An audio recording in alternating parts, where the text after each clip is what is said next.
Why is this Bear Mountain Road dotted like this? Dirt. Dirt road? Bet they ain't got around to paving it yet. It looks like it runs in the highway about 15, 20 miles. Is that right? You say so. Good work. Thank you very much. You take care, okay?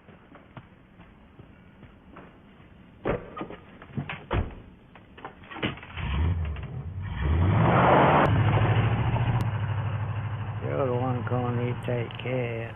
Бидний мэдэх бороо эргэлдэх гэх кино үнэхээр урд өмнө нь болж байсан уу? Аль эсвэл зөвхөн л кино уран бүтээл үү?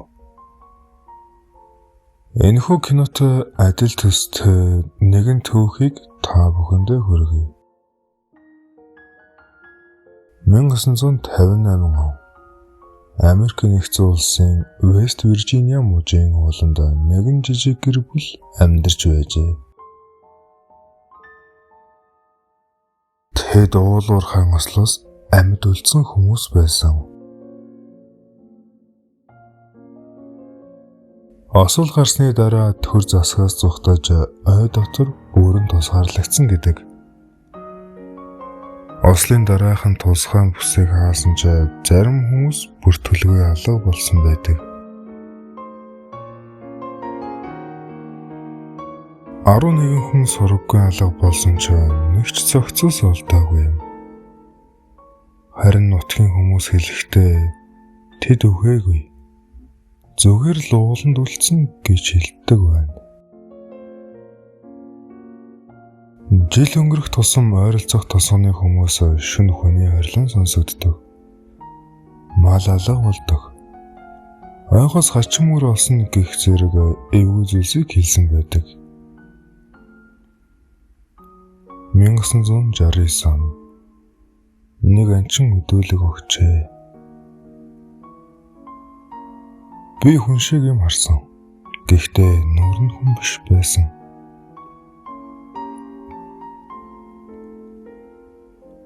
(1977) онд орон нутгийн цагдаагаар алга болсон 100 жуулчдын хэргийг шалгаж эхэлсэн. Ой дотор олдсон зүйлсээс дурдвал хуучин уурхай, модон зангилаа, өрөх маш олон яс зэрэг олджээ. Тэд гүн рүү орохыг оролцсон ч радио холбоо тасарсан. Багийн 3 гишүүн эргэж ирээгүй. 1981 онд энэ бүсийг албан ёсоор аюултай бүс гэж зарлаж хаасан.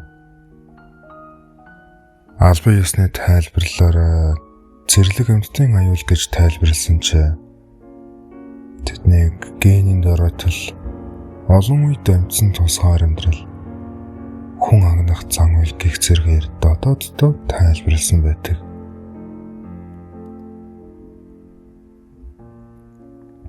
2003 онд хэдэн залуус GPS-ээр богино зам сонгож хаалттай бүс рүү санамсаргүй оржээ.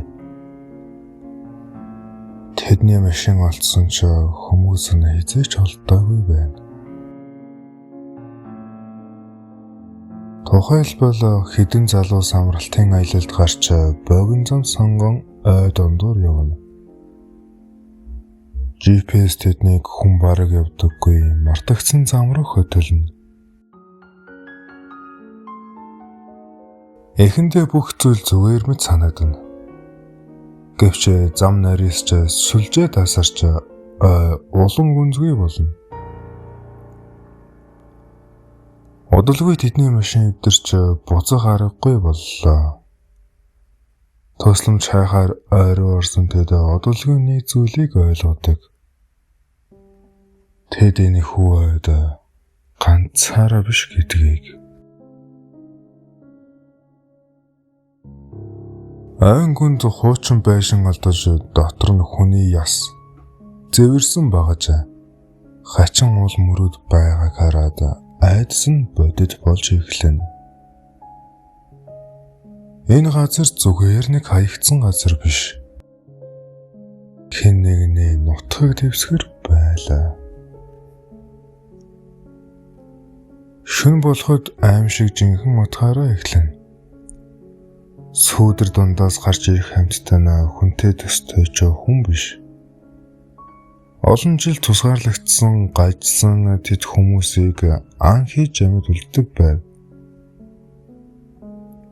Найзууд нэгээрээ алуу болж эхлэв. Айн дундах харанхуйд орилох туй гүүгчмээ гэнэт тасраха намгүн байдал л үлдэнэ. Сүүлчийн амьд үлдсэн нь зүхтхийг оролдож гүн уурхаар урж нуугддаг. Гэвч тэр газар нь ч бас тэдний нутаг байлаа.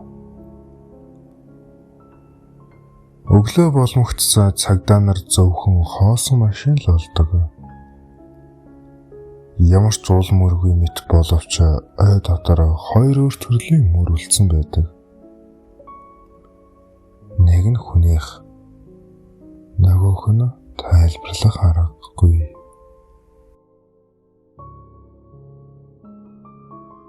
Зарим зам буруу ирэхэд чи төөрдөггүй. Харин өөр зүйлд олддог.